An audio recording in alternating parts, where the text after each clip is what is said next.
You're very welcome to this afternoon's Executive Office Committee meeting. We will begin with item 1, which is apologies. I have received an apology from Pat. Do we have any other apologies? Okay, none at the moment, so hopefully the few outstanding members will join us as the meeting progresses. If we move into Chairman's business, there's just a couple of items that I wanted to deal with. The first is that members will have seen last week the large turnout that there was from members of the travel industry. Now, they held a protest due to the significant issues that the travel industry is facing at this time. The pandemic has obviously shut the industry down at the beginning, and that ever-changing green and amber and red list is really draining confidence out of the sector.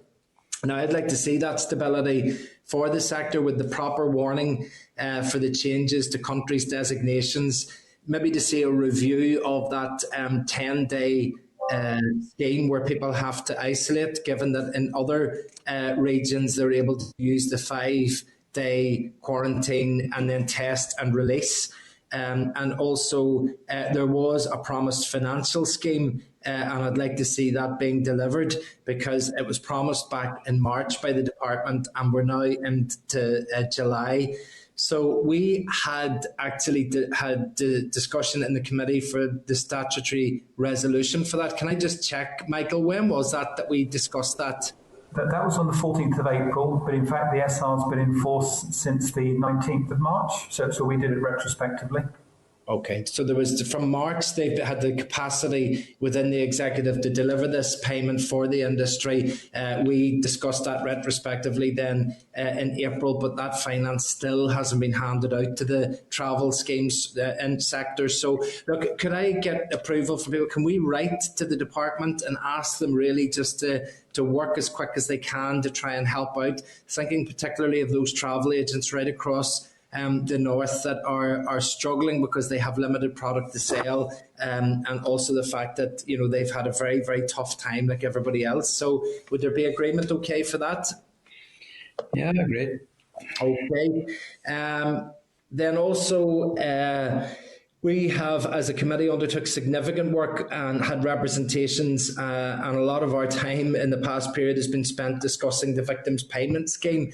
And it's a delayed scheme, and at long last it has progressed, although I know that there are still some outstanding issues regarding the finances of that. However, I know I was, and I'm sure other members were concerned this week to hear that the contract has been awarded to Capita.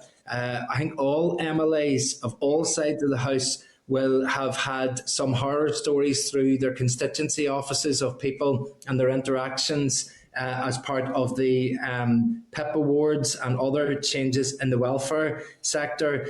And what I would suggest, given that we have had some involvement with this scheme, is that we would write to the Justice Department, our Justice Committee, and ask that they maybe call the Justice Minister to their committee just to get assurances that there will be a proper scheme put in place, and that we won't get a rerun of many of the horror stories that we have, because I think we're all aware these are some of the most impacted and vulnerable people in our community as a result of things that were beyond their control. And really, that for them, the fear that has happened this week and on hearing this news will give grave concern to them. But maybe if the Justice Committee could raise that issue, it might help to address that.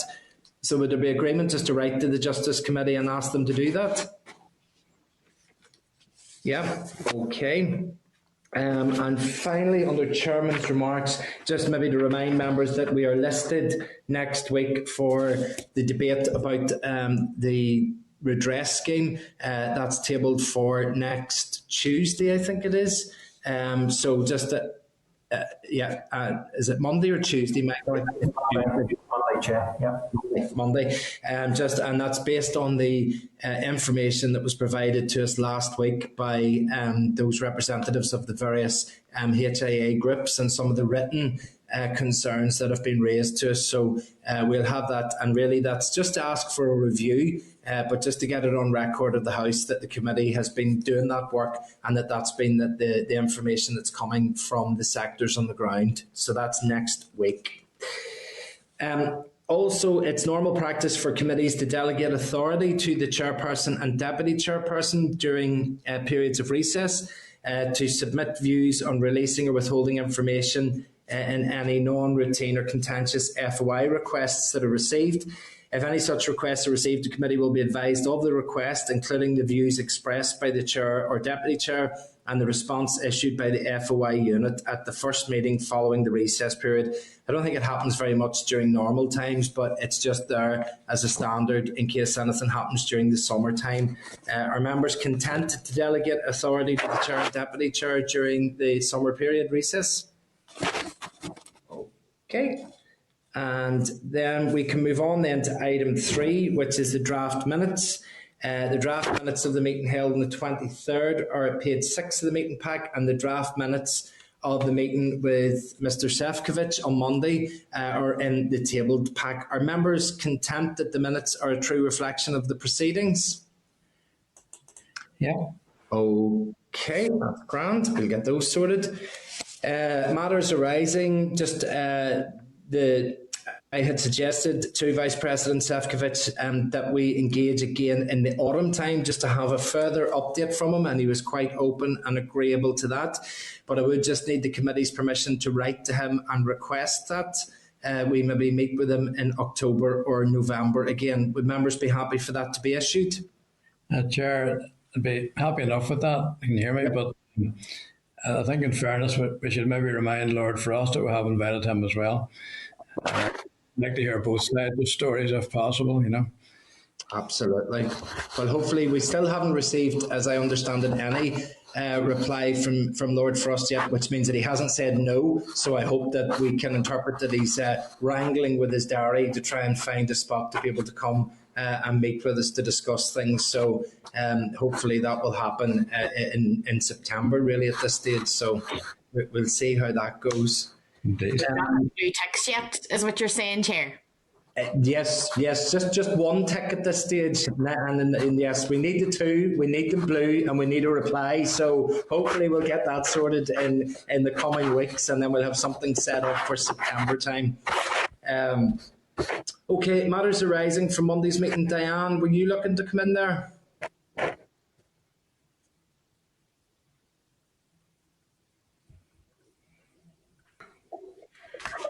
Yep. Sorry. Gosh, I can't even think of what it was. I was asking you about. Come on, Diane, you're going to force me to remember. Oh, go on, remind me. No, you're going to force me to remember. The clerk will up to you. You're the fount of all knowledge. Can you remember what myself and Diane spoke about on Monday? I couldn't possibly admit to eavesdropping on you, Chair. I'll come back to you. It's fine. Okay, if it comes back to you, I know you did. You had a point that you. I know there was specifically something that I wanted to ask you about. It's just dreadful of me that I can't remember at this minute in time, but it will come back to me. Sorry. Age. Both having senior moments. I have as well.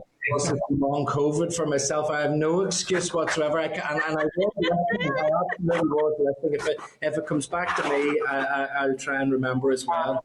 Mr. Chairman, Chairman, on that point that Trevor Dunn raised, I think it's actually a very valid point and it's an important point.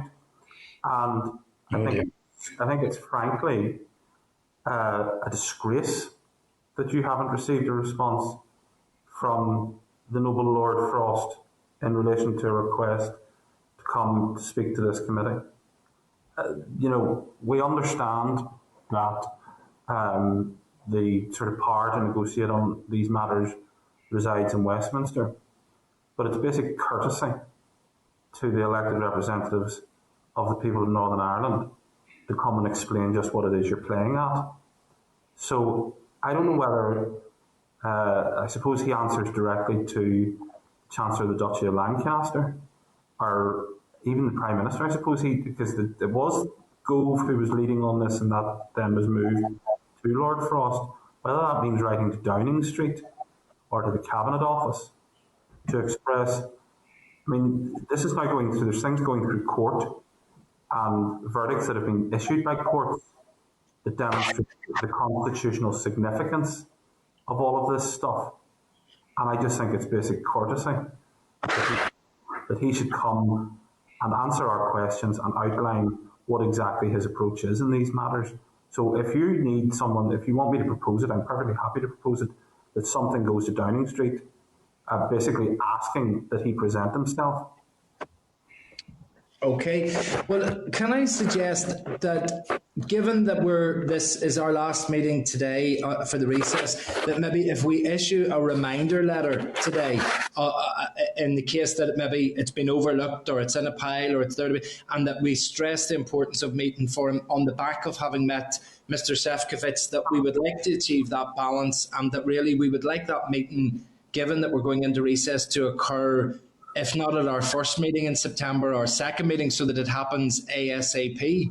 Yeah, absolutely, Chair. Although, I mean, I have to say, as you know, as everyone on this committee knows, I'm obviously no fan of the European Union. The Vice President of the European Commission made himself available to us. An unelected member of the House of Lords can do the same. Yes. Actually, I thought that he had met with us because he thought that you liked him so much, Christopher, but that must have been lost in the translation and whatever language. Okay.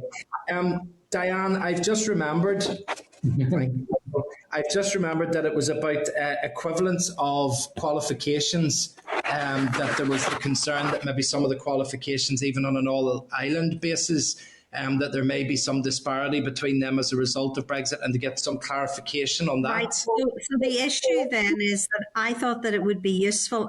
That's brilliant, Colin. You're amazing.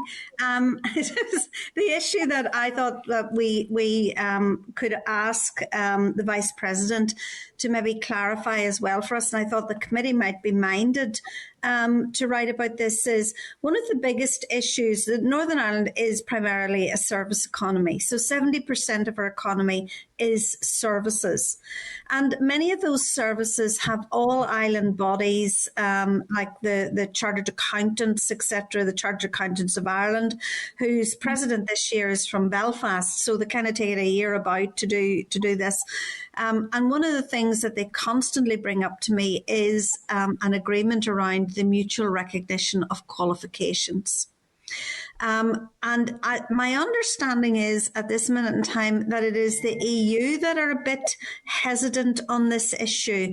But even if we wanted to write to both Lord Frost and the Vice President, that would be a really good positive issue that we could investigate around the mutual recognition of qualifications.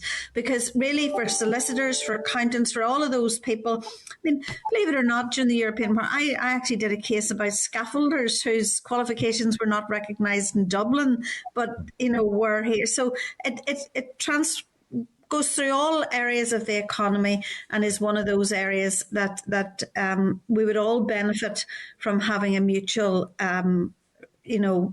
agreement around. Okay, yeah, I think a lot of us have probably been lobbied about that about the issue of mutual recognition of qualifications. So, members, would you be happy if we wrote to both individuals there on that issue? Okay, that's good. Thank you, Dan. And of course, the clerk has paid the big wages because he remembered to message me there, so I can't even take that for that. Although the clerk's remarked that he wasn't listening into our conversation, I will have to take with a pinch of salt. Members, we can bring Shauna McGeehan up and then to the spotlight, and just maybe for a few minutes. I don't think we even need to drop the members out. Just if we brought Shauna up just to see if there's any updates. I suppose there's been a bit of an update today, Shauna, but maybe not just as much of an update beyond that from Monday, but just to pass to yourself to give us a few words before we bring the junior ministers in, even though they're in the audience. But Thanks, Chair. So I better mind my P's and Q's here then. So obviously I was at the committee around 5 or 6 weeks ago. So I had supplied a paper there in advance with sort of the happenings of over the last month, Chair. So I'm conscious of time. So if you don't mind, I'll just sort of pick out some highlights from that. I'm obviously happy to take questions rather than sort of reading through it verbatim. So since I was last at the committee, the 8th meeting of the Withdrawal Agreement Joint Committee was held on the 9th of June. And following that meeting, Lord Frost said that while there'd been no breakthroughs, there'd been no breakdown, and the talks would continue. Lord Frost said the EU is insisting on operating the protocol in an extremely purist way. But conversely, Mr. Šefčovič said that the EU is positive we can find a solution. Where there is a will, there is a way. But he said that the patience within the EU was wearing thin. They would assess all options at their disposal and warned against any further unilateral action from the UK. The government's statement following the meeting said there was an urgent need for further discussions to make real progress on a range of issues, including critical issues such as medicines, SPS checks, chilled meats, movement of pets, TRQs for steel, etc. The government said it understands that further proposals will be received from the EU in relation to the supply of medicines to Northern Ireland, in relation to approval processes for high-risk plants intended for export to the EU and moved into Northern Ireland, and in relation to livestock movements. The government said that the UK will work actively to find solutions, but if solutions cannot be found, the government will of course continue to consider all options available for safeguarding peace, prosperity and stability in Northern Ireland. The EU's statement emphasised that there is no alternative to the protocol. Its full implementation is our priority, and we will not accept anything less from our UK partners. And then following that, Chair, you'll be aware that the UK formally asked the Commission to extend the grace period for chilled meats preparations, moving GB to NI, which expires today. The Commission said it was assessing the request, noting its openness to finding solutions. There have been subsequent discussions between Lord Frost and Mr. Šefčovič, and I understand the announcement is expected around 3:30 this afternoon, so we'll wait and keep an eye out for that one. In respect of the Joint Consultative Working Group, which is the body under the withdrawal agreement where the UK and the EU exchange information on law applicable to Northern Ireland under the protocol, it held its third meeting in May. The withdrawal agreement does state that group should meet on a monthly basis. Members obviously also have been aware there's been quite a bit of local engagement. Lord Frost and Brandon Lewis have held a number of meetings with businesses and civic society in Northern Ireland over recent months to, in their words, listen to experiences and to reaffirm the government's commitment to addressing the issues with the protocol. They also visited the port in Larne and met with staff from Border Force, from DERA and from the European Commission. And the EU has likewise also undertaken some engagement in Northern Ireland with businesses, civic society and other stakeholders. And indeed, the Vice President of the Commission held meetings with leaders of local parties. Since the paper went to the committee chair, the UK and the EU have published the Withdrawal Agreement Joint Committee Annual Report. So that's a report that will come out each year, and that details the activity, meetings and decisions of the Joint Committee.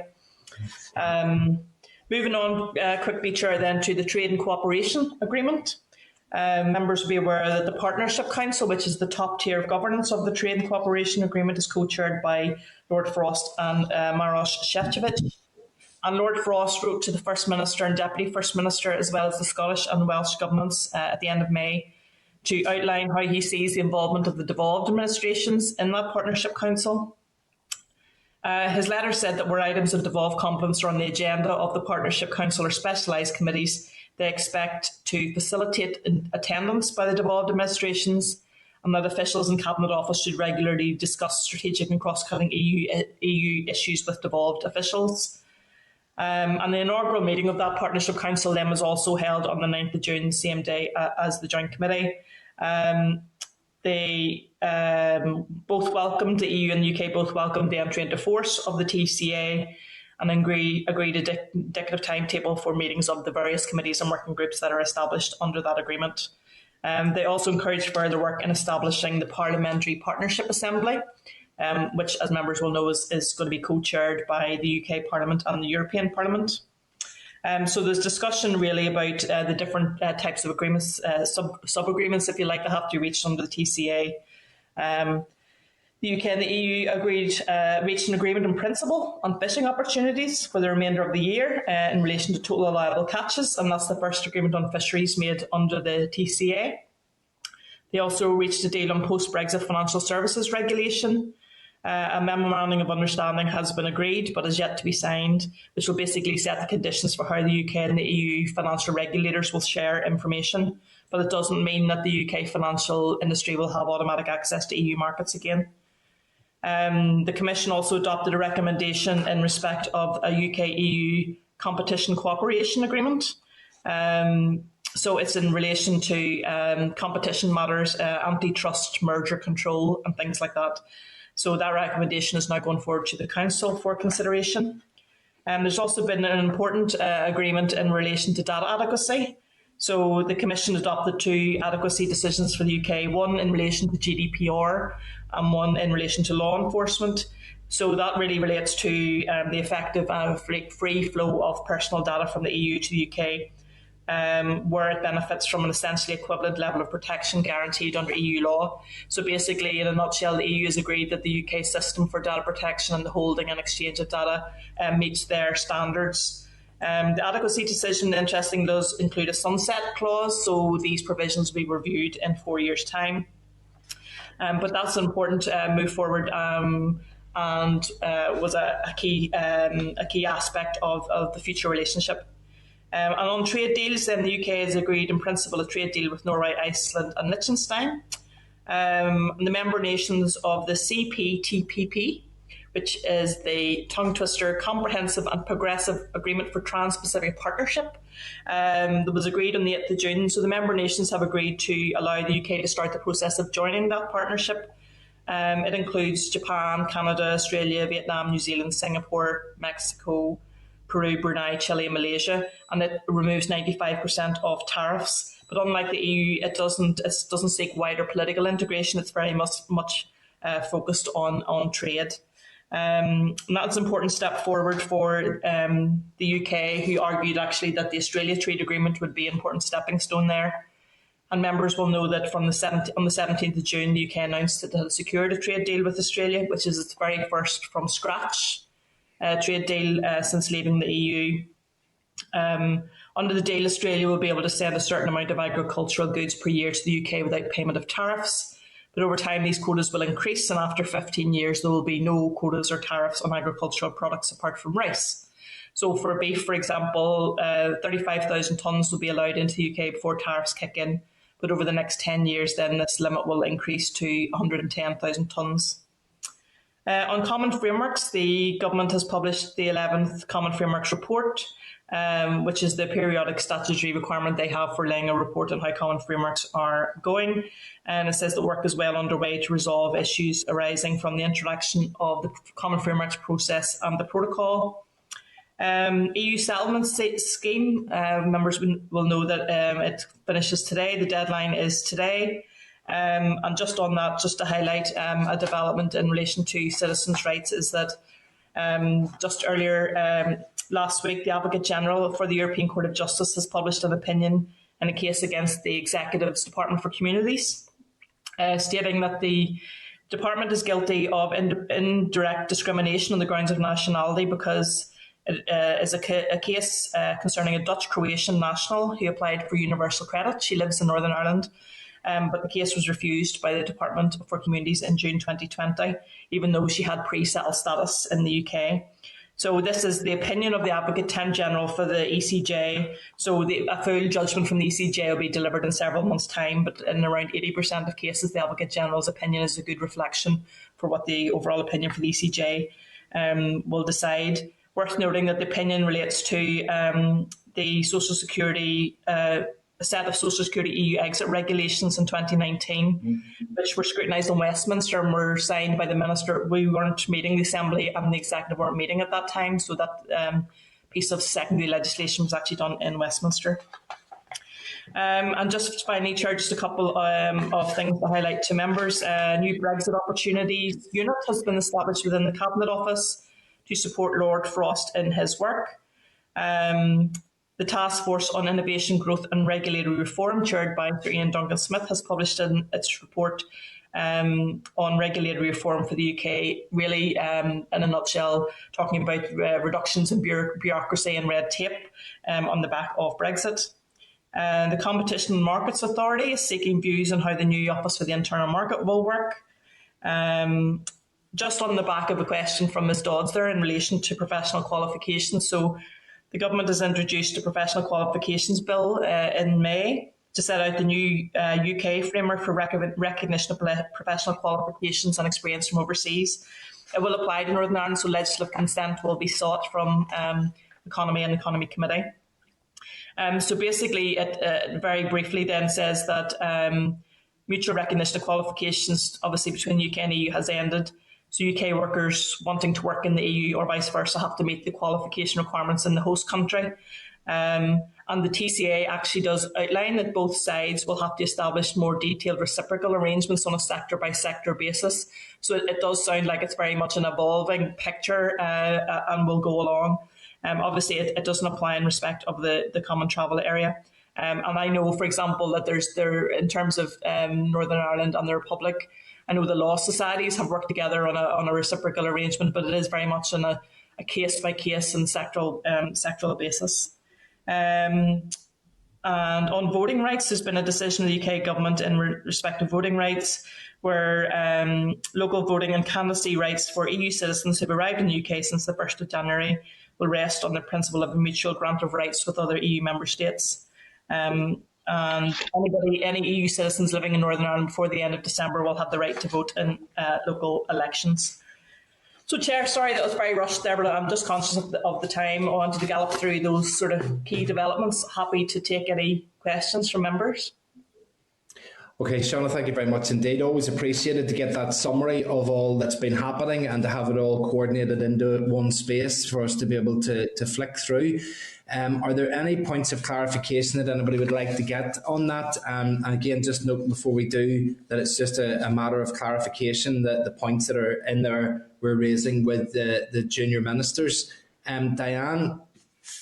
Yeah, just Shauna, if you have anything on the new bill that was published around competition law, not for now, but for a later stage, because obviously for services we will adhere to UK competition law, but for goods we are because of the protocol, we are under EU competition law, and whether or not there's anything that we can do to make sure that our companies operating under EU state aid regimes will have fair competition within the UK under the new bill, and whether there's any work been done on that.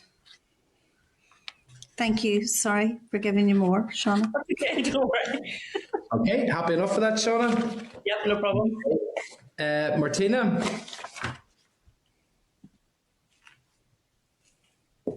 I know there'll be different political opinions about this, Shauna, and I'm obviously not wanting to drag you in that territory, but Justice Cotton's rejection today of the challenge on all grounds, it would be good for yourself to send us a readout of that when you get time. And like Diane, apologies for giving you more work. You do plenty. No problem.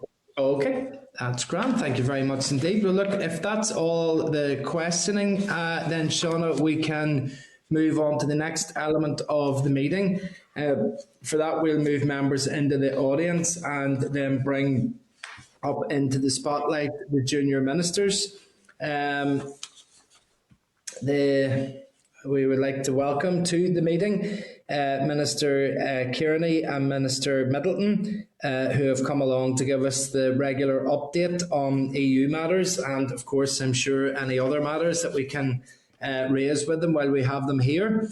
We just get Declan there. There we go. Okay. Ministers, you're very welcome. Thank you very much as ever for coming along to the committee. We always look forward to getting the catch up from yourselves. If we can pass over to you then maybe to do a short presentation, and then we can move into some question and answers. So whoever wants to take the lead, will pass over to yourselves. Thanks, Chair, and hopefully you can hear me, yeah? Yep, that's good. Well, thanks, first of all, for the invitation and the opportunity to come and speak to you all in relation to the EU exit matters. The committee will have received a written briefing from myself and Junior Minister Kearney. That will provide an update up until the 16th of June. And I'm now going to provide another short, brief update. Junior Minister Kearney is going to come in with more information as well. I want to firstly apologise that we have not been able to respond to the request for further information in relation to the status of the common frameworks. following the last committee briefing. I know that we have been trying to get the information and check the position in relation to the frameworks, which of course sits within DAERA, and we will of course respond to you as soon as that response is received. Work is continuing across departments to address the residual withdrawal agreement issues related to the end of the transition period. Addressing these issues, of course, remains an ongoing and fluid process as the UK and the EU continue to engage on a number of areas, including those which are subject to additional grace periods. Both ministers and officials have continued to take the opportunities available to them to ensure that the UK government and the EU are fully aware of the impacts of the end of the transition period on our businesses and citizens locally, but also to emphasise the need for ongoing engagement with us. We have been clear to our representations to the government that it is essential that we are represented in the governance structures of both the Trade and Cooperation Agreement and the Withdrawal Agreement as well, particularly where this falls within the evolved competence of this Executive and Northern Ireland Assembly. Lord Frost has, of course, set out the government's approach to engagement on the TCA implementation. Whitehall departments will be primarily responsible for the detailed implementation of the Trade and Cooperation Agreement within their policy areas, including chairing the relevant specialised committee and engaging directly with their counterparts in each jurisdiction. Executive members will attend the Partnership Council, which oversees the implementation and operation of the TCA at a political level, where items of devolved competence are, of course, included on the agenda. While it is unlikely there will be an opportunity for our ministers to speak at the Partnership Council, a ministerial pre-meeting with Lord Frost will be convened prior to each of the meetings to enable our ministers to put forward their views on the position taken by the government on each agenda item.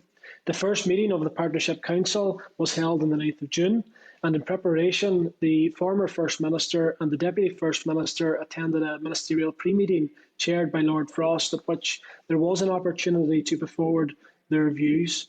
The agenda for the Partnership Council included discussions on SPS and customs facilitation, fisheries, law enforcement, long-term visa fees, union programmes and TCA governance structures as well. The next steps are for the first meetings of the 19 specialised committees under the TCA to take place, with the SPS and fisheries committees being considered a priority. The TCA will have interdependencies and interactions with the withdrawal agreement, which means that there is significant potential for a decision taken jointly on the operation of both agreements, which can impact on our businesses, our economy and our citizens as well. There are also implications for both agreements in case of dispute resolution for non-compliance. That is why it will be important for our ministers and our officials to be able to ensure our position is understood in advance of the Partnership Council meetings and that the engagement is meaningful and effective. The committee will be aware that the European Union settlement scheme will close to new applications today. We have continued to do all we can to encourage applications from the EU, the EEA and Swiss citizens living here, and we recognise the valuable contribution that they make to our economy, our culture and our wider society.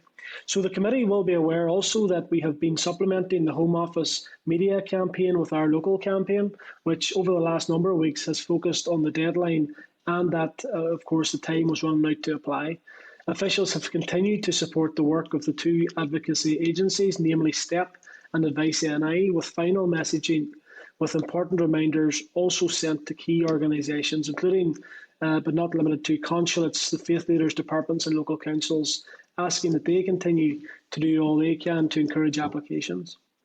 And finally, from me, the Executive Office will continue to engage with our stakeholders in the Home Office to identify and encourage flexibility for those who may need to make a late application. I'm now going to pass over to Junior Minister Kearney. Thanks, Chair.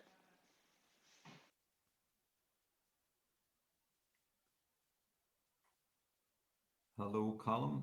Can you hear me, Colin? Yes? Yes, indeed, Declan. Go on ahead there. Okay, well, listen, Chewer Maha Sagalier, agus Gormaig Vasocht and Coru Hort, Leve Live Tronona. And thanks to Gary for those initial remarks. To continue on the theme of rights, I'll provide Colin an update on Article 2 of the protocol, which deals with the rights of individuals. The committee will appreciate the importance of good communication and close relationships in allowing us to be aware of any EU developments which may be relevant to the commitments detailed in Article 2. Our briefing note to the committee sets out how it is anticipated that information will flow in respect of Article 2 from the NIO. The Executive Office has commenced regular meetings with the NIO and separately with the Human Rights Commission and the Equality Commission at a working level to allow for identification of emerging areas of focus in relation to Article 2, any impacts of British government activity and any changes that might affect the Executive. There are also ongoing monthly meetings at official level between the NIO, Human Rights Commission and Equality Commission to allow for an exchange of information and the provision of updates, including for the commissions to provide information on their work in relation to Article 2. Last year, our officials facilitated the delivery of a webinar on Article 2 for the civil service, which was delivered by NIO officials.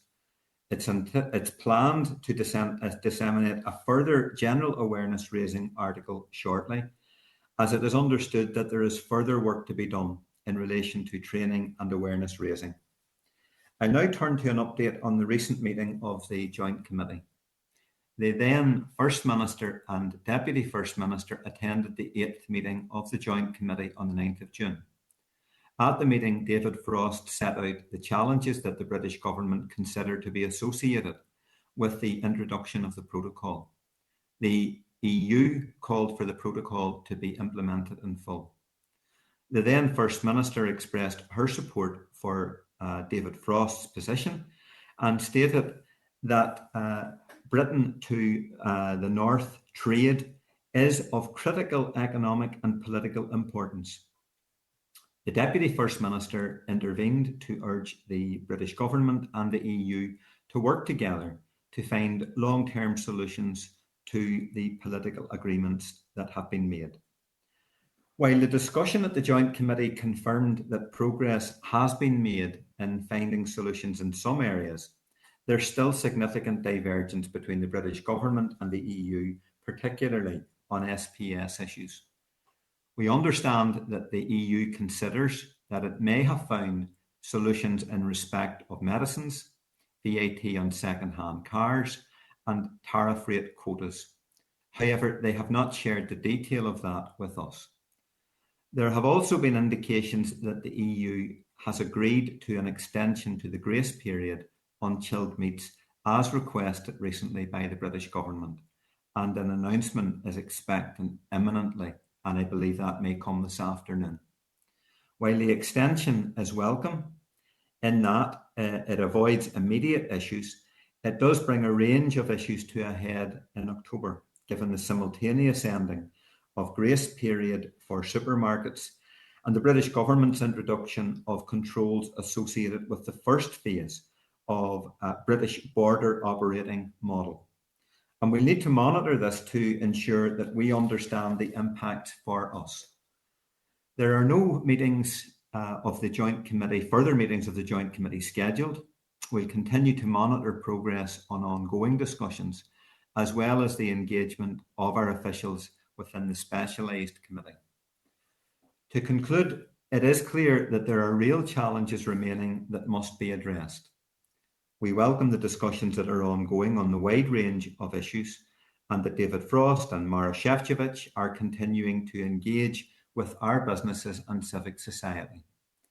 The message from our business community continues to be the need for agreed long-term solutions, which will give businesses stability to be able to invest and grow. We'll continue to amplify that message in our discussions with both the British government and the EU, and I hope that Colin provides you with a helpful update on EU matters this afternoon. Okay, Ministers, thank you very much indeed for that update. We'll move now to some questions and see if we can get some discussion.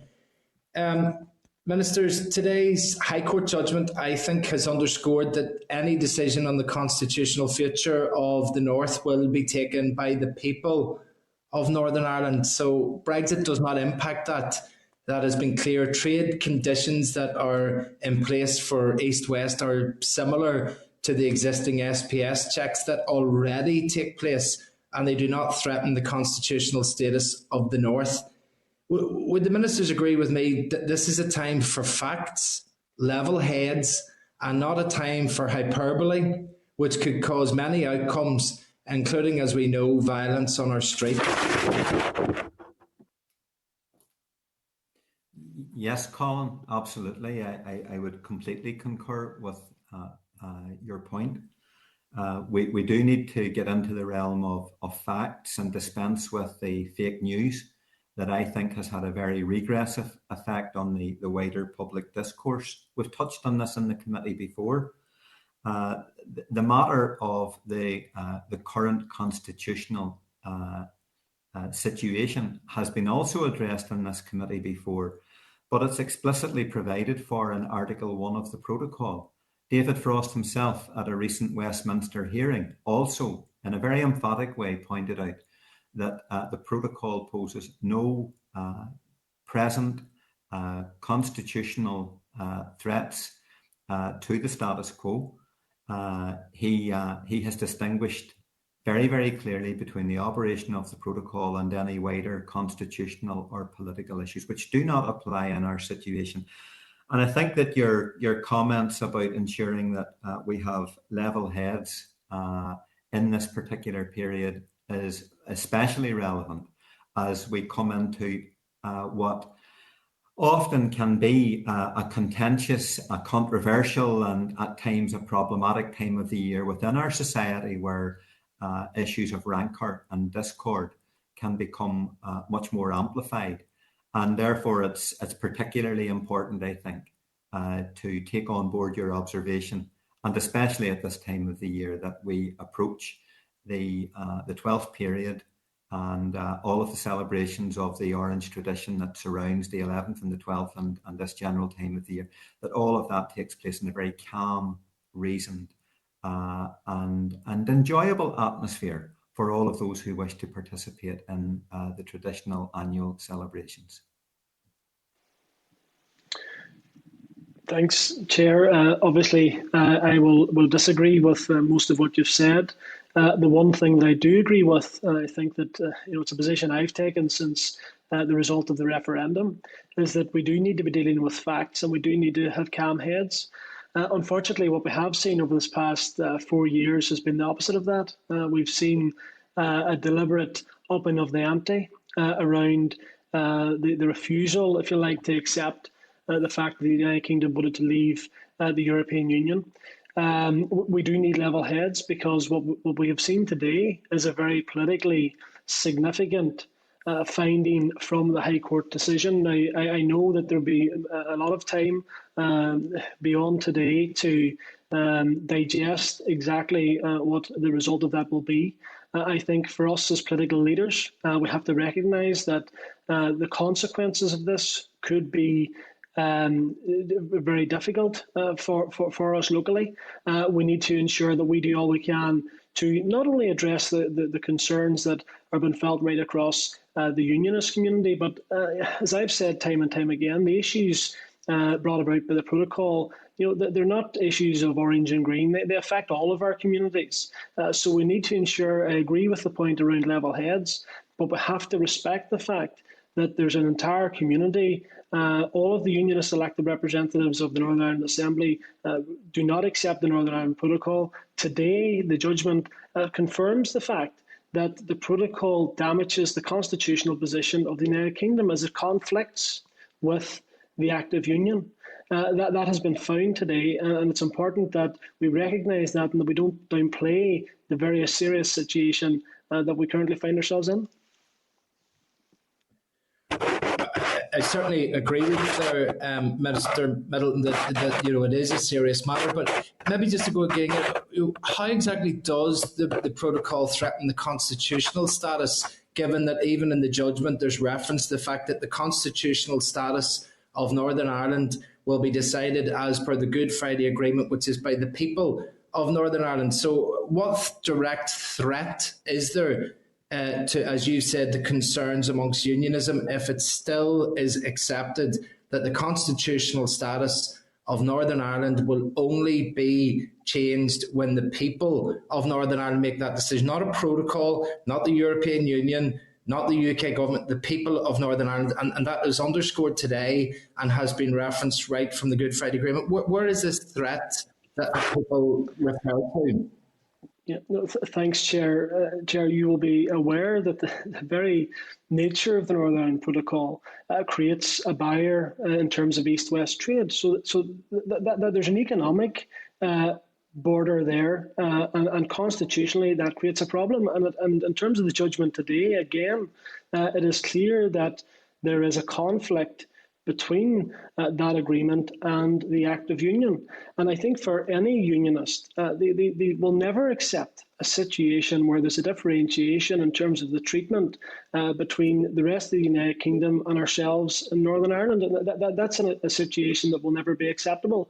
And I think when you look at the situation, no doubt we will get on to it, around the issue around chilled meats, for example. The fact that Northern Ireland is treated as a third world country to the rest of the United Kingdom, I think anybody looking at that situation and saying, well, look, this has no effect on the constitutional position of Northern Ireland within the United Kingdom, I think that they're not living in the real world. What I would say, in agreement with you, it is a matter for the people of Northern Ireland to decide our constitutional future.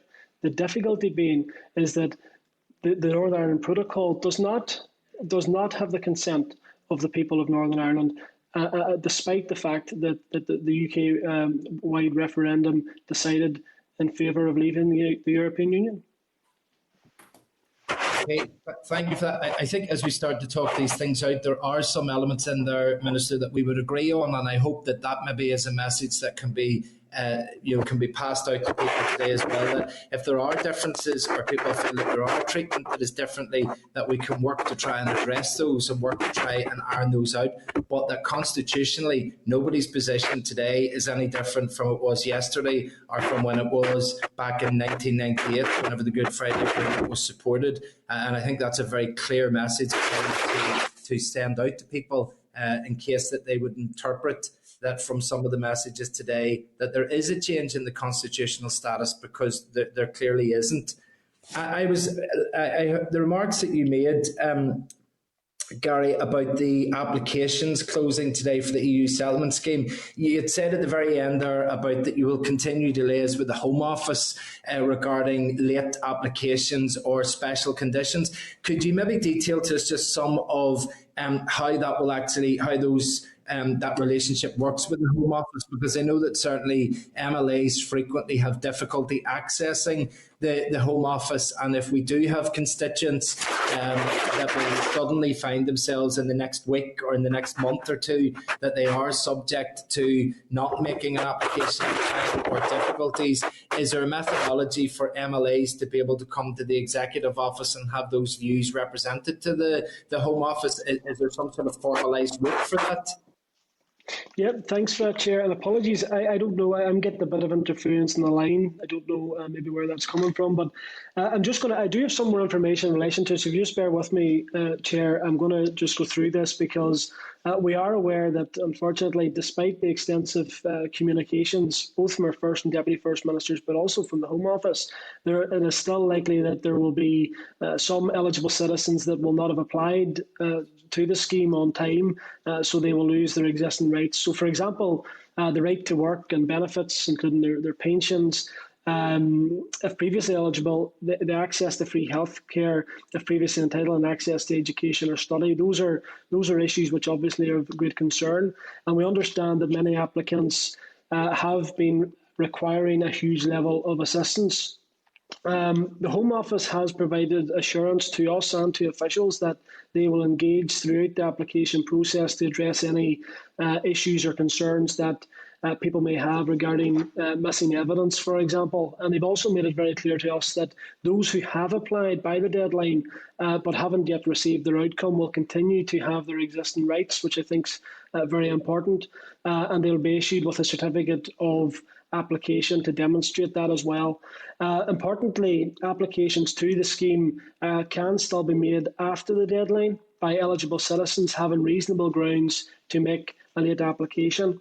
Unfortunately, however, the Home Office has confirmed that from tomorrow, any EEA citizen making a late application will lose their existing rights until the status can be granted under this late application process. So I think that those who already had it will continue to have the rights, but those who are new applicants, unfortunately, that's a different situation.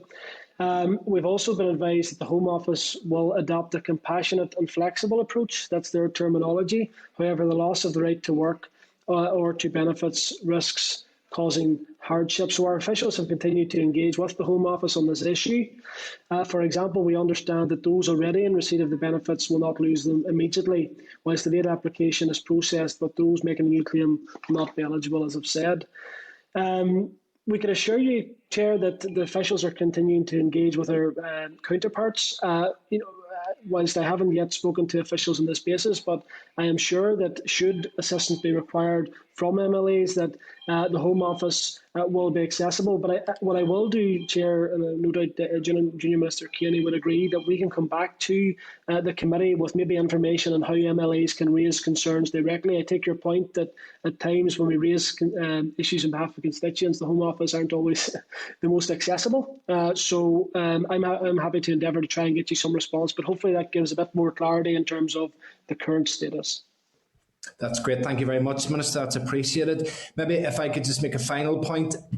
Travel agents are absolutely desperate for the support that was announced. Is there any update on that scheme? We are writing to you for an update on it, but I think it would be absolutely crucial that we can provide a message to the travel industry that the support that was promised for them is there, and that help can be forthcoming very, very quickly, because they're finding trading conditions very, very difficult at the moment with this summer, and that's with some travel opened up, never mind what they have gone through in the past. So is there some assurance that we can get from yourselves that that scheme is imminent and that payments will be made?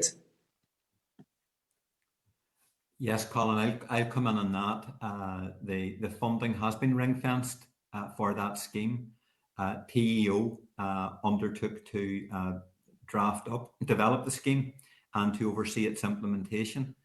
I don't have a date for release at this point, but I, like yourself, am one of the MLAs who have received representations from small travel agents, family-based travel agents, who have experienced huge pressures. They have really been put to the pin of their collar as a result of everything we've come through in the last 15 months and more. So there has been a response to those representations. And in order to try and ensure that this particular need is effectively addressed, it's for that reason that TEO agreed to take the scheme under its remit. The funding has been ring-fenced. And I'll, following up on this meeting, go back today and establish for yourself when we would actually hope to have an indicative date for the release of funds to the affected travel agents. If I can just make one other point, Colin, going back to the earlier exchange you had with Gary. This whole issue needs to be very, very quickly de-dramatised and depoliticised. It's fast getting out of control. And I mean, I understand there are apprehensions within the unionist section of our community. I get that. I hear it. I'm concerned about the fact that those apprehensions exist. I think that there are extremist elements who are manipulating those apprehensions and seeking to inflame them. But worst of all, perhaps, I think it's important to note that, in fact, it's the British government and this particular Tory administration that has effectively gamed and inflamed those apprehensions. And they've gamed and inflamed them purely on the basis of pushback against the European Union, because it's not an agenda which is in any way associated with managing new trading realities. It's entirely about the primacy of a narrow form of English sovereignty. And I actually think that our society are being played in the middle of that kind of standoff, which is entirely inappropriate, when in fact it was this British government which, eyes wide open, negotiated every element of the withdrawal agreement and the detail of the protocol itself. So to that extent, I think it is important that we ensure that this conflation of issues stops. You cannot mix up new trading realities that are a direct consequence of the protocol, and the protocol is a direct consequence of Brexit. Let's remember that in the final analysis, first principles. Brexit has brought about this calamitous situation, but we shouldn't mix up the new trading realities brought about by the protocol with broader constitutional issues. So, let's not muddle the picture with references to arcane and anachronistic pieces of legislation that no longer apply. The Act of Union was taken over by the Government of Ireland Act. The Government of Ireland Act was taken over by the Good Friday Agreement, and the Good Friday Agreement sets out the roadmap for how, when people in this part of the island decide, there will be a change to the current constitutional situation. Okay, thank you for that, Minister. Okay, I'm going to pass on to the Deputy Chair, to John Stewart, for some questions. John, if you're there, please, go on ahead. Yeah, we have indeed, Colin. Thanks very much. Junior Ministers, it's good to see you. Declan, Gary, nice to see you on the other side this time. I hope you're settling well. It's great to see. Just a couple of points from me. Just to firstly echo the Chair's concerns around the independent travel agents and consultants, and I am pleased to hear both from yourselves that is in the pipeline. I know, having spoken to many of them, and we take our hat off to those that attended Stormont last week as part of the protest, that they are massively under the cosh, and you will be aware of that. And what I hope, knowing that the money's now ring-fenced, is that it can be delivered into their bank account as quickly as possible. There's nothing more disheartening than hearing money's coming and then waiting 3, 4, or 5 months sometimes for those that have availed of other schemes to get that. For many, that will be too long. So they're probably going to be the last to come out of this pandemic in terms of the impact on their business. So just whatever can be done, let's make it happen as quickly as possible. But I'm sure you agree with me on that already, folks. I'll agree with the Chair in terms of today's judgment that it was significant. Probably not, as you can imagine, entirely with this analysis of it. But I do agree that whatever people's position on it, it remains a time for cool heads, for engaging with each other and to try to work through to find solutions. Of that, there is no doubt. But I would get a record that the judge found today that the withdrawal agreement itself, which includes the protocol, does conflict with the 1800 Act of Union in respect of free trade between GB and Northern Ireland. And I do personally believe that should be a grave concern to us all. In terms of just a couple of aspects of questions, we keep hearing about and keep seeing these cliff edges, whether it be in chilled meats or medicines or anything else. And I think we cannot have a situation where we have continued instability around these. Welcoming the grace periods, do you both agree that at some stage we're going to need security and clarity? And is it your take that these extensions of the grace periods are to actually find alternative solutions, or is it to actually orientate supply lines? Because if that was the case, that would be concerning to myself. Interested to hear your thoughts on that one, first of all. Well, perhaps, John, and good to see yourself, and congratulations on taking up your new position. It may well be that in the spaces that are created through further extension of these grace periods, that supply chains will reorientate, that they will adapt. I'm aware, for example, that Tesco's is now procuring increasingly from local producers to ensure that their supply chains locally in the region are effectively addressed, rather than run the risk of any possible potential disruption in relation to imports from Britain to here. So there's an illustration of just some practical adjustment in terms of supply chains. But absolutely, grace periods should be used in order to establish permanent, long-term solutions to these issues. And I do believe that they are achievable. Maroš Šefčovič on Monday confirmed, as he did previously in the Joint Committee, that on the 9th of June, that the European Union is prepared to change legislation in order to get a permanent fix in relation to the matter of medicines. But clearly that needs to be done very expeditiously, because there's a clock ticking now in relation to the issue of medicines itself. On the matter of the chilled meats, I think that's a very welcome development. I think it's a further indication of a willingness to be pragmatic, to find solutions. But if I can actually take you back then to the Joint Committee on the 9th of June, good grace and flexibility needs to then in turn be reciprocated. And he actually made a very telling observation in his comments to David Frost during the meeting, when he said, "You seem to think we don't take your concerns on board, but your flexibilities are moving targets, constantly moving the issue. And we need assurance that you will work towards compliance." So this is a two-way street. I think we've now got some additional flexibility around the issue of chilled meats. Let's ensure that that space is properly utilised to actually find the kind of permanent solution that I think can remove that issue as one of those irritants that we've all been living with over the last period. And I actually do believe that the permanent solution is to be found in the form of the Swiss model, or ourselves joining the European Union SPS zone, where in fact you can achieve that level of alignment. And I finish on this point.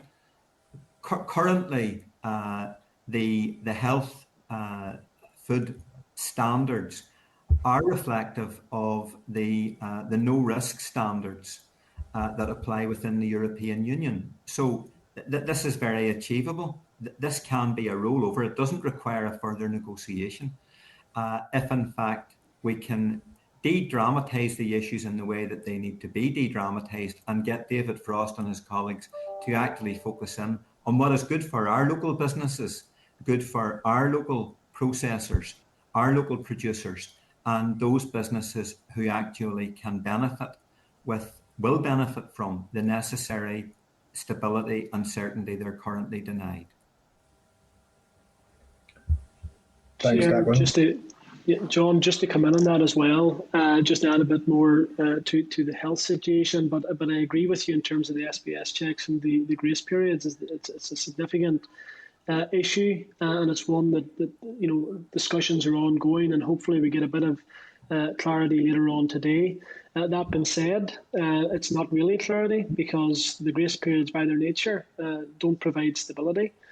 We need to see long-term solutions, and I listened to Vice President Šefčovič earlier on this week when he said that flexibility is required and that the EU are willing to be flexible, but on the other hand saying that the Northern Ireland Protocol needs to be implemented in full, and those two positions do not match, they're not compatible, and we need to see a change in that respect. And I know that when I speak to consumers, I'm one myself, when I speak to businesses, they cannot understand why animal and plant products from GB are no longer safe, and for our economy, and why it is not possible to have those flexibilities, particularly given the fact that Northern Ireland itself is such a small market.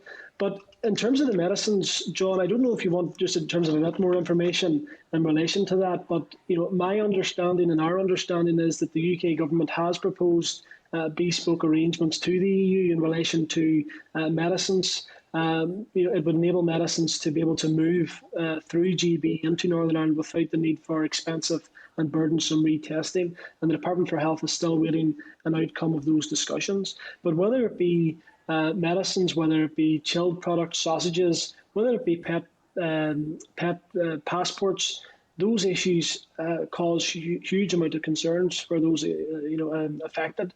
And I think that we owe it to all of those to ensure that we provide a level of stability and a level of flexibility to allow them to continue trading in the way that they should be able to. Yeah, totally agree. Thanks, Gary. I know that our health minister has been working tirelessly on the medicine side of things, because it is something that keeps him and many others asleep awake at night because of the impact that could have here. So, and again, just urge yourselves and the executive office to do all you can, continuing to support him in that. And I think it is wrong that up until now he still hasn't clarity in that, on that such an important issue. I think we all agree that pragmatism and flexibility through all this is essential on all sides. And I'm keen to know how you think that the EU's zero risk approach factors into that, because by definition, what I got from Mr. Šefčovič the other day was, do everything we ask of you and it'll be okay. I'm just wondering, how does pragmatism fit alongside zero risk? And is there that willingness, do you see, on their behalf to actually adapt and allow special arrangements within that? And the final thing is, just within the Joint Committee, what engagements have you had with the EU and the UK about Northern Ireland having full representation at the Joint Committee rather than just observer status?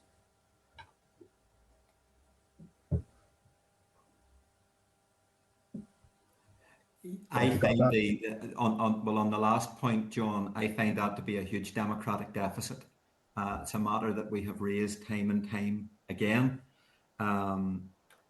For example, in the pre-meeting that we did with David Frost prior to the Partnership Council, just to illustrate, I think, a very unyielding and resistant approach to ensuring that our voice is heard.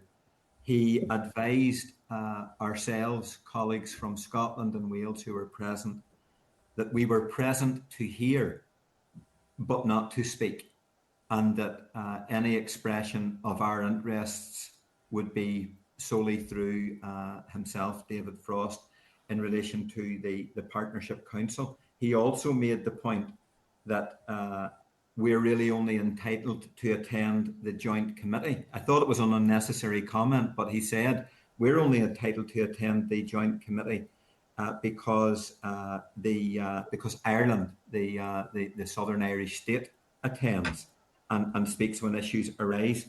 Now, this is a particular problem for us. It's also a problem for our colleagues in Scotland and Wales who also want to have attendance and participation rights at the Joint Committee. The two joint ministers do have access to speak.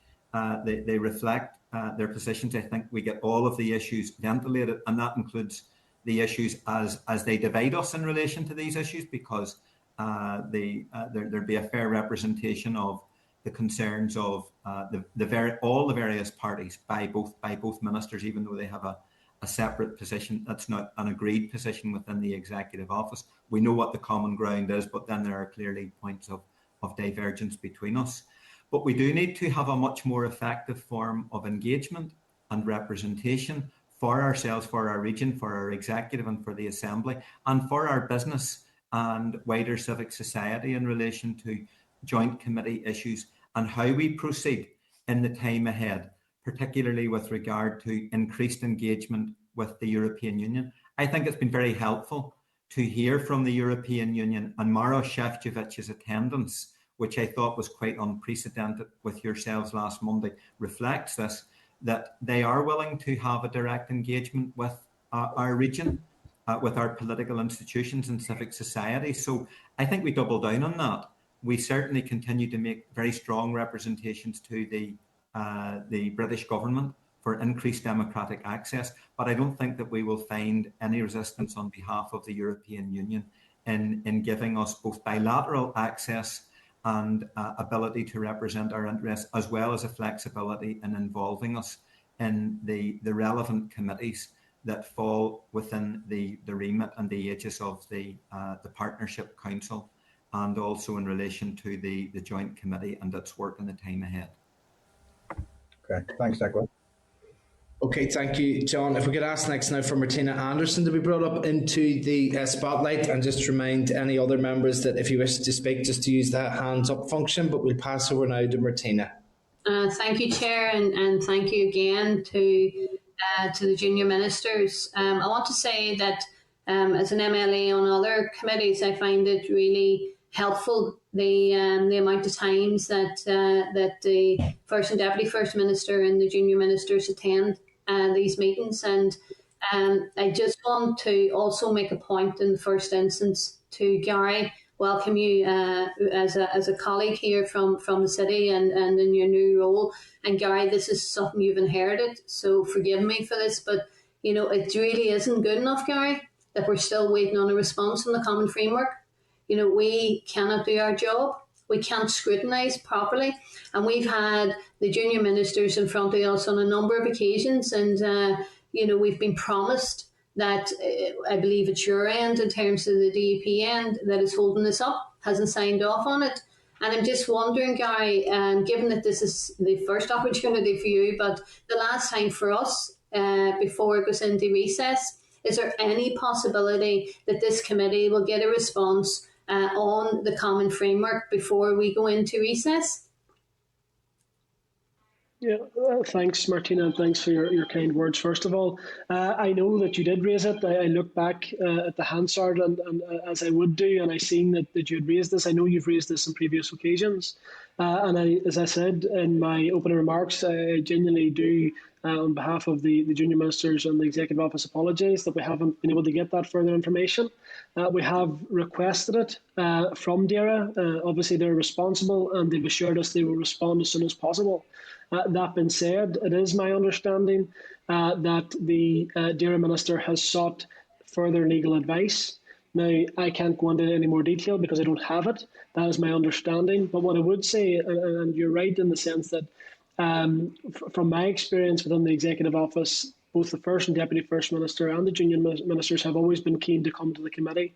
So as soon as we can have that information to share it with you, we will do that.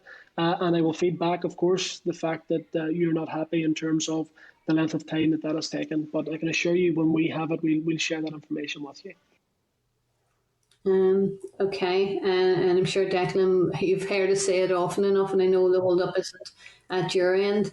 Can I just make a comment just in relation to the High Court judgment today and the rejection of the challenges on all grounds? And it was conscious of what was said about facts being important, because the judgment stated that the Brexit withdrawal agreement, which is the more recent legislation, automatically overrides the older laws, as it says. So whilst the facts are important, I think for people across this society, people will talk about the Act of Union, the 1800 Act of Union, but the Act of Union was repealed, as we all know, by the 1920 Government of Ireland Act, and then the Government of Ireland Act was subsequently repealed by the Good Friday Agreement. So Britain's claim to the North was reduced to the principle of consent. But that principle of consent is something we all talk about, still applies, and Brexit hasn't changed that.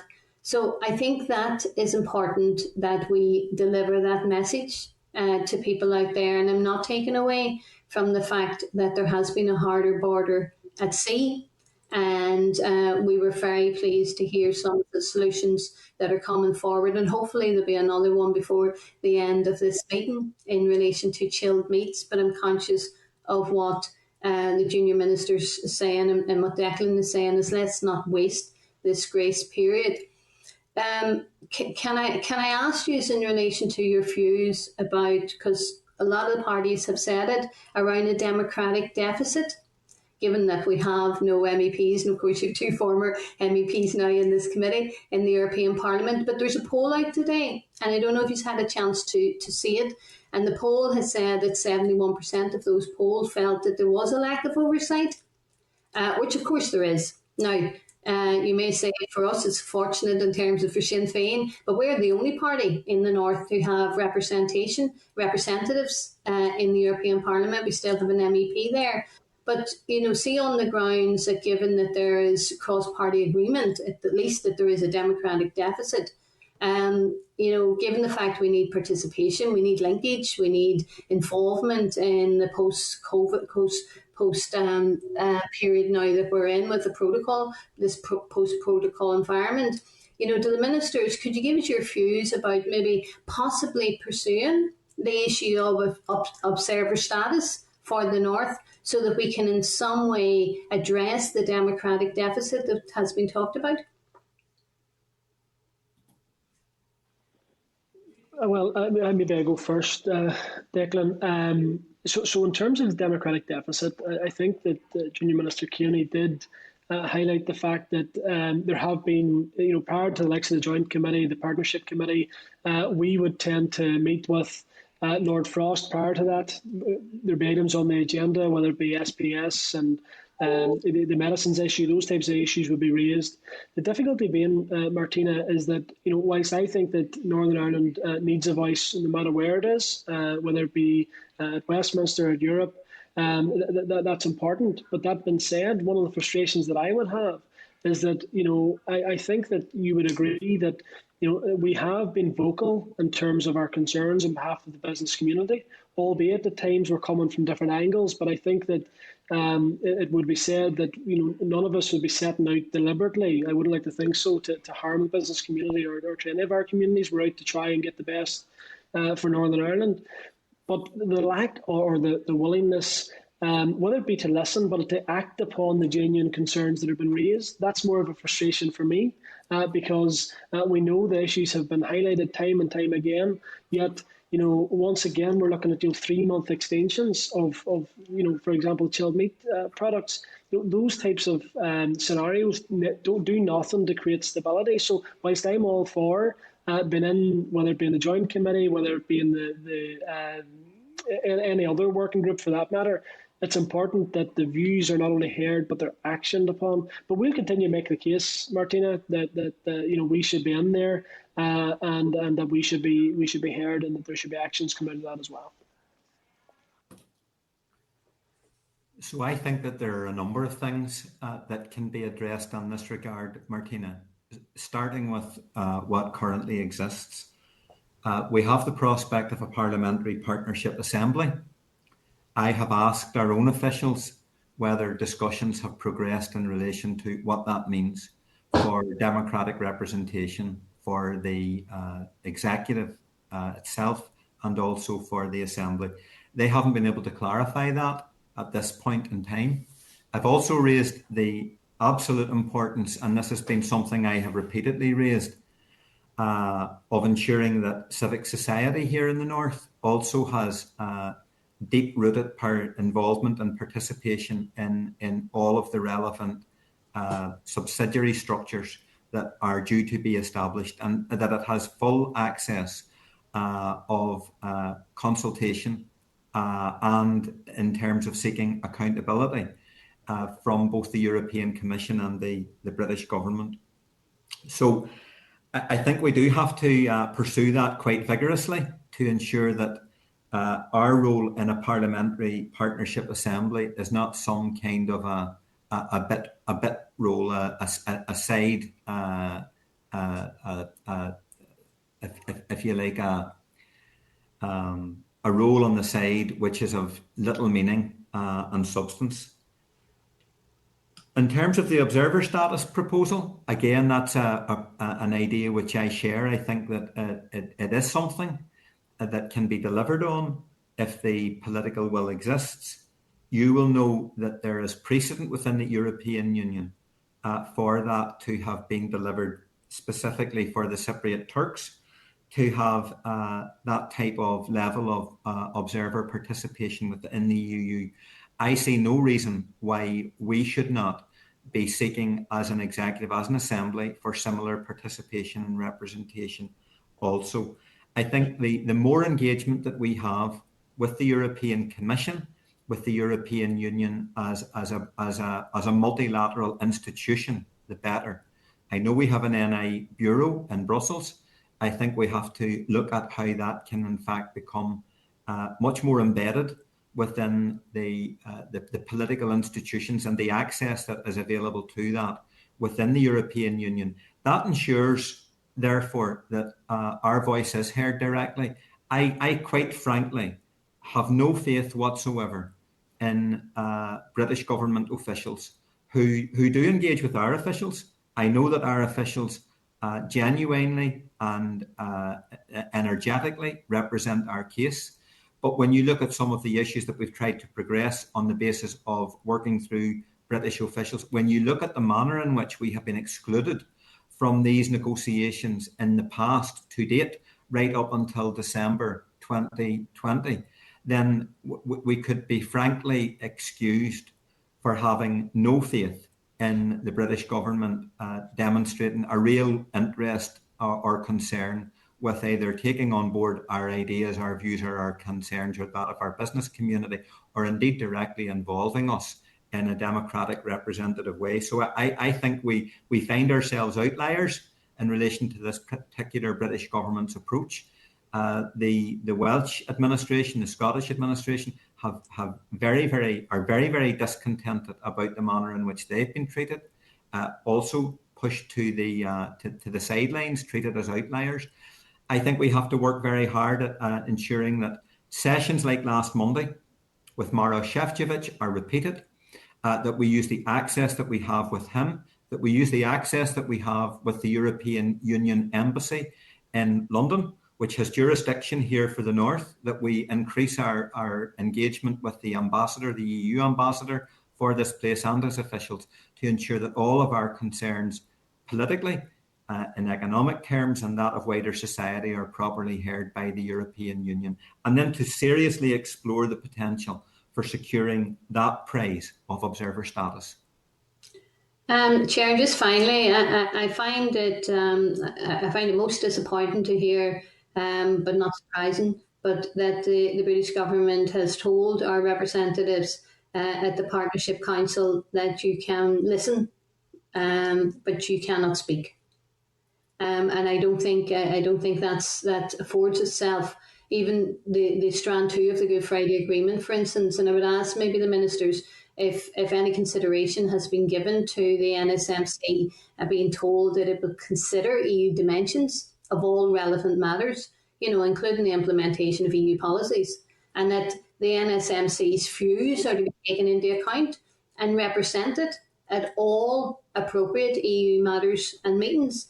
So in that context, I would say to the junior ministers, there should be some kind of a effective challenge. Not that it may not do anything anyway, but I'm sure you have raised that with the British government at that meeting to say that you could only listen, but not be heard. That's quite insulting, but it's in the context of the Good Friday Agreement strand 2. Maybe that's something that at a later date that the junior ministers would come back and explore with us as to how that could be actioned further. Yeah, I think we could take that away and ask officials to give some attention to that particular point, Martina. We should do that. We'll have a recess over the summer. Let's get some feedback from officials in relation to what they think might be possible with regard to an NSMC intervention. The broader point of the disregard that has been displayed to this place, to our representatives, to our institutions by the British government, that has been a characteristic in my experience of dealing with the British government through the negotiations, the Joint Ministerial Committee. It's a view which is shared by the Scottish and by the Welsh. They're very disaffected, but I think it also reflects on the lack of commitment that actually exists on the part of this particular Tory administration for respecting the regional arrangements, the devolved settlements, the regional assemblies and executive committees which exist. I don't think they're serious about working with us in any transparent or democratic way. And that then feeds directly into all of these other associated difficulties as we try to navigate our way through Brexit. Chair, just to come in relation to the Partnership Council issue, I obviously don't take the same view as Declan or Martina in relation to the Northern Ireland voice has been shut out. I think it is important that we have those pre-meetings. I do think it is important that we have our voices heard. That being said, this is a group that has been established between the European Union and the United Kingdom government. I think people across society will judge for themselves in terms of whether or not they believe the European Union have listened to the concerns. They may have listened to the concerns of one particular side of a community. I think that's not the basis of the Northern Ireland that I want to be part of, or the majority of our citizens want to be part of. And in relation to, and Martina touched on what the survey today, and like all surveys, we take them as they come. But the survey very interestingly pointed out that the majority of people do not feel that the Northern Ireland Protocol on balance is good for Northern Ireland. So if you're going to use figures in terms of surveys, it is important that we point out that in terms of the opinion of the general public, it is not in favour of the Northern Ireland Protocol. And I think that is important to highlight as well. Okay. Just one concluding point in that, and I think it's a point that Gary misses. The Partnership Council and the relevant governance structures which now exist was negotiated by the British government, Gary. So where there are democratic deficits within the structure that currently now apply, it is as a direct result of the British government having negotiated those terms. And that's why I think we have it with the need constantly to look for a workaround. If we're getting deaf ears from the British government in relation to all of these issues, then let's use the access that's been offered to us by the European Commission and the European Union to ensure that the concerns of business and wider society are in fact heard. Okay, and I suppose, Martina, there is obviously Brexit and obviously a democratic deficit, but I suppose it does give us nearly 25% of our committee membership, so that matter is not lost on us either. And I also note that while those questions have been answered, that there has been an extension to the protocol grace period until the 30th of September. So certainly for Gary and for Martina, I think that my esteemed party leader, the Doherty sausages, are going to have a continued competition for a few more months yet anyway, but that announcement has been made regarding that extension period. We're going to move next then to Emma Sheeran, please, for some questions. So if we could bring Emma up into the spotlight, please. Emma. Thanks, Chair, and thanks to both ministers. Following on from the conversation that was just had there around the protocol, and obviously there are different views, and notwithstanding that, when we talk about the impact of the protocol and when people are referring to whether it be benefits or negatives, and I can think of, the contract awarded to Dale Farm last week, the news even at the beginning of this week around flour mills across the north of Ireland and how well they're doing, and obviously our chilled meat producers. But what I wanted to ask for an assessment on was more to do with the rates situation, and we'd had presentations earlier on in the year from the Human Rights Commission and from the Equality Commission, and I had expressed a view that there's perhaps been a delay on the real impact of rates losses as a result of Brexit because of the COVID-19 situation and the fact that people haven't been, using their free movement entitlements this year in the way that they would have been had we not been in lockdown, and all the other sort of benefits that people previously had access to, that, surgeries were put on hold and all of that.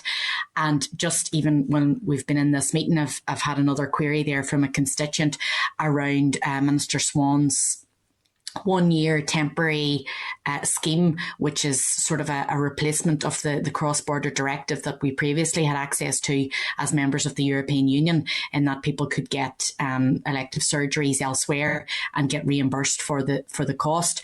Now, Minister Swan has released the detail of that. The application isn't open yet, and the scheme isn't open until tomorrow. But we do know that it's only going to be cross-border on the island of Ireland, which means that previous access that people had to elsewhere in Europe, and maybe if they were going to see a particular specialist or surgeon in another European country, that rate has been lost. Obviously, there's been references there to the EUSS, and we know that that's closing today. We've had sort of assurances, and I'm putting that in inverted commas, from the British government around the access that's still going to be to the EUSS in terms of special circumstances, but we don't have clarity on what exactly constitutes those sort of extenuating circumstances, and if people have to make a late application. And we had heard in recent times about the sort of panic around people who hadn't realised they had to apply for their children. And I've had messages even over the weekend from people wanting to see if they had to apply for their child, and maybe one parent Irish, one parent from another EU country, and not sure what they had to do. So I just wondered if we could, have an assessment from yourselves around that sort of rates deficit as a result of leaving Brexit, and what we can do within the Assembly to address those issues. Yeah. Thanks, Chair. I know that Junior Minister Kearney did speak briefly in terms of the rights positions in his opening remarks, but I do, I suppose, disagree with the terminology of a rights deficit. I think that, as you've highlighted, the UK government have committed to ensuring that there will be no diminution of our rights, safeguards and our equality of opportunity provisions within Northern Ireland and the United Kingdom as well. It is my understanding that the Equality Commission and the Northern Ireland Human Rights Commission have agreed to undertake and to monitor and scrutinise our situation to ensure that there are no diminution of rights or safeguards or equality of opportunity for our people here in Northern Ireland. Obviously, you have highlighted a number of individual cases which we're quite happy to take up and to come back to you on, particularly around the health issues that you've raised on behalf of Minister Swan. But we have been assured that those rights issues are being addressed through the dedicated mechanism, and there are processes in place to ensure that where people feel that there are rights issues, then there's a mechanism there to monitor and to scrutinise that and to address any of those issues going forward.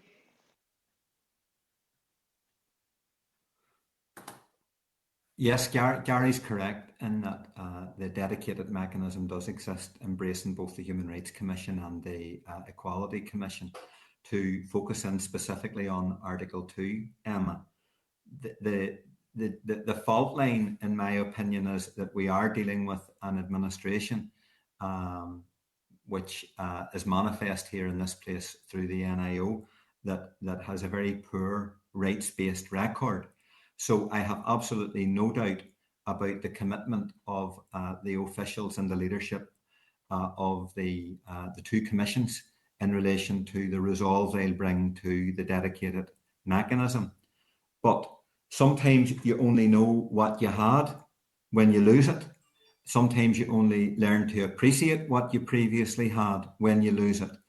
And there are many distressing situations, I think, that will now arise, not least around the resettlement scheme. I have constituents who have expressed concerns to me about the situation they will find themselves in, because their applications were in fact submitted in good time 3-4 months ago, but as yet the system has not responded to the status of their application. So the fear I have is that people will fall between the cracks, and then that throws up many difficulties. And Gary referenced the hot button rights issues that could be directly and adversely affected if someone loses their settlement status here. There are a number of the lead rights organisations in Britain that, notwithstanding an indication that compassionate approach vocalised by the British government will be shown and taken, that that's not good enough, that's not codified well enough to ensure that everyone will in fact be included within the scheme. So there are concerns abroad about how effective an approach will be taken. So I think we'll have to rely upon our own dedicated mechanism, our own regionally based rights organisations, hope that they will stay very focused on these challenges and difficulties. But truth be told, we do have a hard border in relation to rights which has been introduced. We don't have access any longer to the Charter of Fundamental Rights. And in your opening remarks, you referenced the fact that we're now no longer going to have access to that cross-border health directive as a result of the changes that have been wrought. I'm quite sure that the Minister for Health will do his utmost to ensure that our citizens here continue to have access to the same standard of services on an all-island basis. But you're quite right to say that in the past there was a facility for members of our families and our local neighbourhoods to travel beyond this island and these islands to access essential medical services. And all of that, I think, now is very much up in the air. But I mean, let's work closely with the Human Rights Commission and the Equality Commission to ensure that they ensure that we do everything possible to ensure that no one falls between the cracks in relation to any of these issues in the future. Okay, happy enough, Emma? Yeah. Okay, we've still maybe potentially a few other members. Before we go on, could I just maybe remind all members if we could keep the questions short? I won't say that if the answers could be shorter, but if they could certainly be shorter than we've had to date, it would be appreciated, because we do sometimes need to take 2 answers in each round of questions, so it would just help us. But if I could ask next for Diane Dodds to be brought up into the spotlight, and we'll pass over to yourself, Diane. Thank you, Colin. So we've just heard that there has been an extension of the deadline for the chilled meats issue. But this is not any way for business to go on, and we cannot sustain this. So, I mean, the Vice President said on Monday that this was to allow further discussion until October. So we keep hitting deadlines, we keep hitting crisis situations, and that, I would suggest, is not good for business. It is clear that the EU see it as an opportunity to reorientate supply lines, which is in direct contravention to what the protocol should be about anyway. And it's not the fact that we can't make sausages in Northern Ireland. Of course we can. We have the best food and the best produce, I think, anywhere. And I buy my sausages local. But the fact remains that access to our main market is impeded, and it is the protocol that impedes it. I just want to sort of focus on a couple of things which I think are important. Today's judgment, while it says the protocol is lawful, does actually say that it does alter those constitutional arrangements. And this again is in direct contravention, which both Maros Sefcovic and Lord Frost have indicated on previous occasions, and which they say is in the first article of the TCA. So I am quite concerned about that. I'm also concerned about the impact for stability in Northern Ireland. Because if we keep saying over and over again that we need to make political progress, and that the only way to make political progress is to have consent from both parts of the community, then clearly the protocol does not have the consent of the wider unionist community. And everybody in this committee should be very concerned about the implications for that. Now, I do not want to see any disruption in Northern Ireland. That is not in our good and not for our interests. But I think we should all be concerned about the lack of consent from the unionist community. The Vice President chose not to answer that point for me on Monday and went off on another tack. But I think this committee has to face up to that issue. Can I just say that while we focus on SPS issues, and a Swiss-style SPS agreement is only of any value if the whole of the United Kingdom sign up to a Swiss-style SPS agreement. That is the only time it is of any value. And while we focus on SPS, there are a myriad of other issues that impact Northern Ireland's economy. I've spoken to businesses over and over again. One business in Northern Ireland tells me that the actual bureaucracy, just the form filling of the protocol, costs them £10,000 per month. The impact on competitiveness is huge in these areas. Another firm tells me that, for example, we are still subject to EU anti-dumping taxes on steel, on aluminium, etc., brought in from GB. On aluminium, that is 34%. GB firms don't have to pay it because they've done away with it. Northern Ireland firms do. When we make our product and send it back to market in GB, that impacts on our competitiveness. So the Trader Support Service certainly is not really fit for purpose. Things like the anti-dumping taxes, issues around how we will be full partakers in new UK trade deals. Those should also concern the committee, and perhaps it's something that when Shauna gets all the pieces of research done that she's going to do, we should be looking at as well. But just to say that while we focus on SPS, there are a myriad of other issues. Competition's another one, fair competition. How do we ensure that for Northern Ireland firms? And those should all be on the agenda for TEO.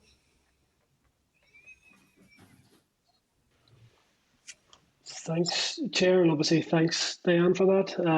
I very much agree, of course, with everything that you've raised. I think that the announcement today in relation to the chilled meats products whilst it prevents another cliff edge, what it does is, of course, it just extends that for another 3 months.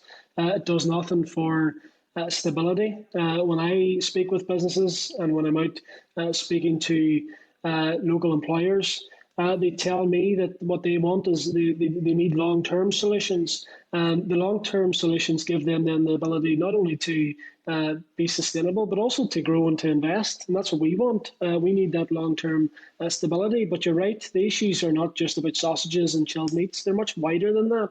There's the political issues, which I agree with you in terms of the announcement today in relation to the High Court decision. I think that it would be wrong of us to downplay that.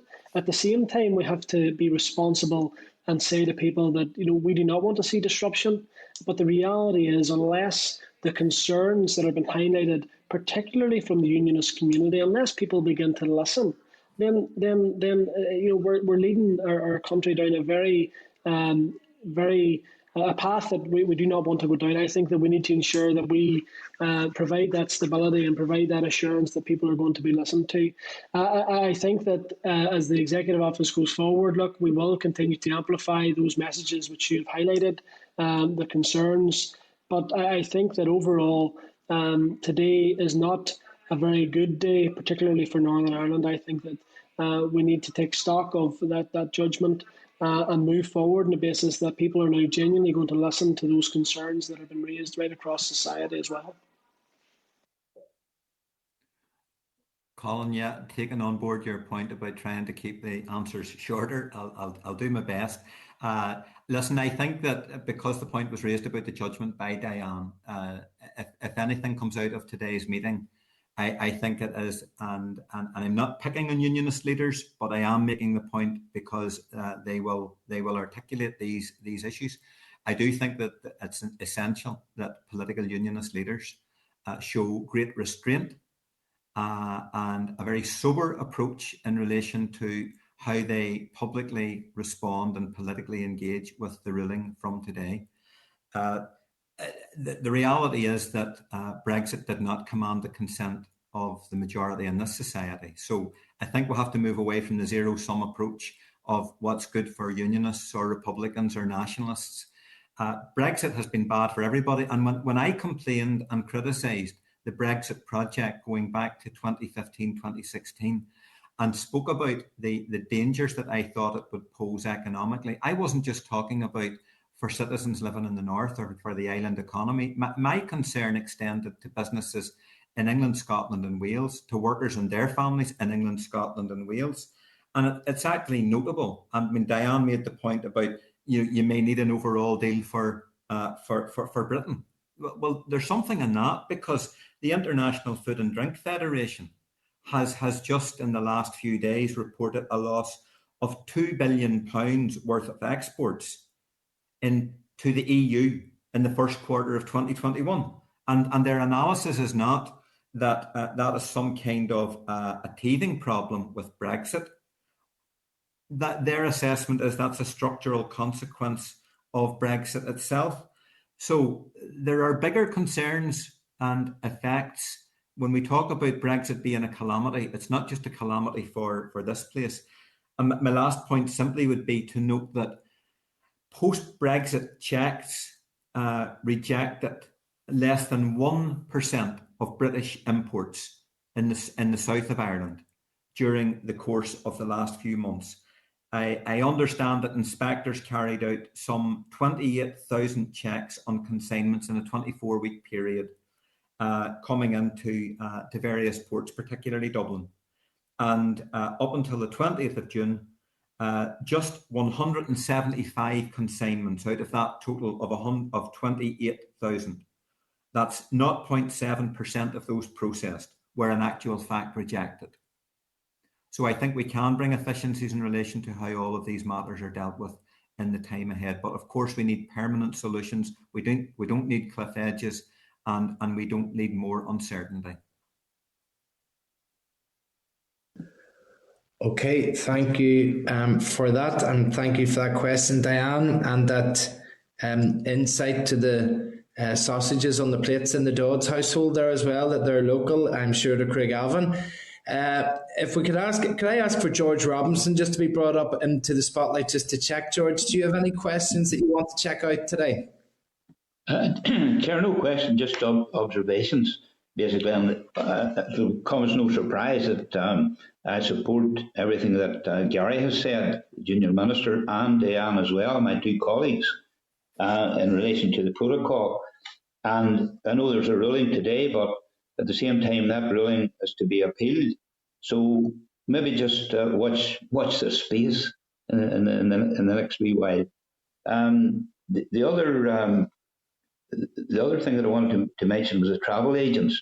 I know it has been discussed, and I'm sure, like the rest of the members and the other members of the Assembly, there's been quite a lot of letters that came to us in relation to the travel agent situation. I would be very, very supportive of their plight at the present time, and could the ministers give us maybe a wee update on, and it may have been touched on a bit earlier, but if they could give us another wee update just on when it's going to be resolved, that situation going to be resolved.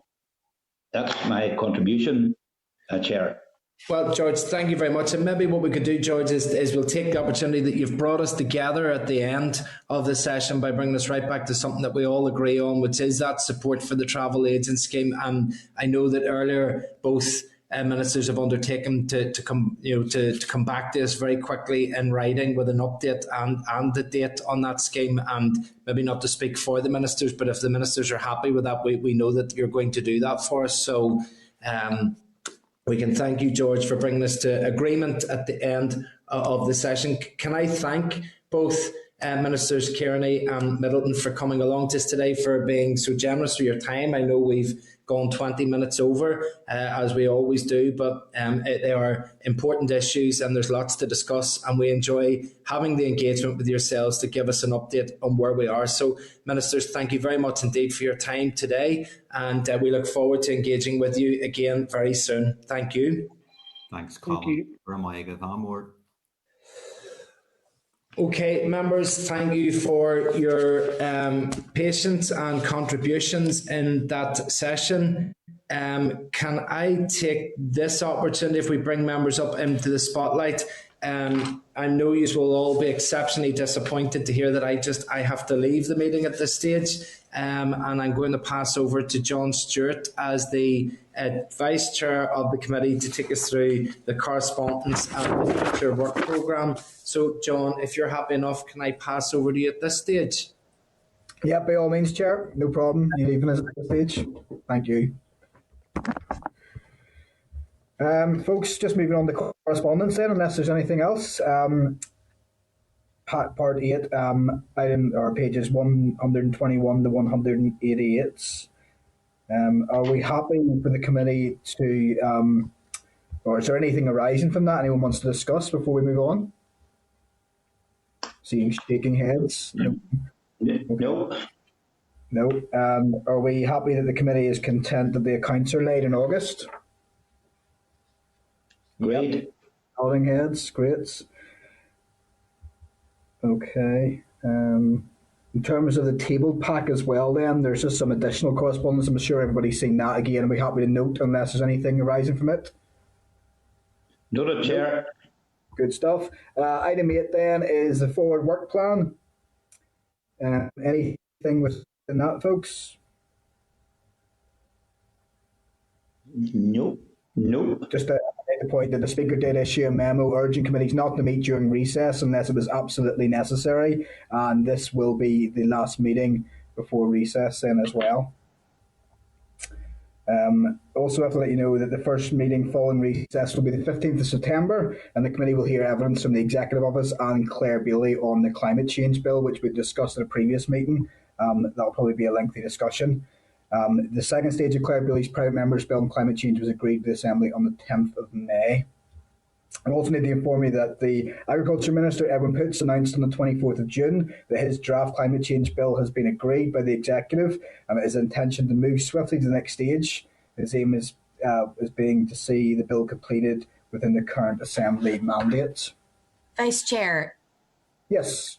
Sorry, maybe I missed something. I thought in the forward work programme we had a meeting for next week with the First and Deputy First Ministers, or maybe that was cancelled.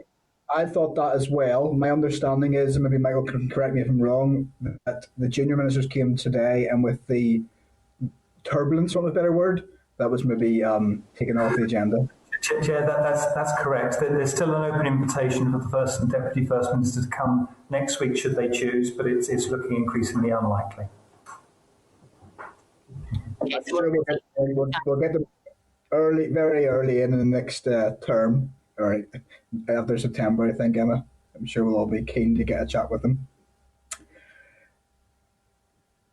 I don't see anything else here in terms of my agenda. Happy to move to item 9 then, which is any other business. Does anybody have anything at this stage? Nope. Okay. That being the case then, enjoy your recess. I'll probably see you next week anyway, but if not, we'll see you back in the committee in September. Okay, everybody? Thanks, Chair. Thank you. Thanks, everyone.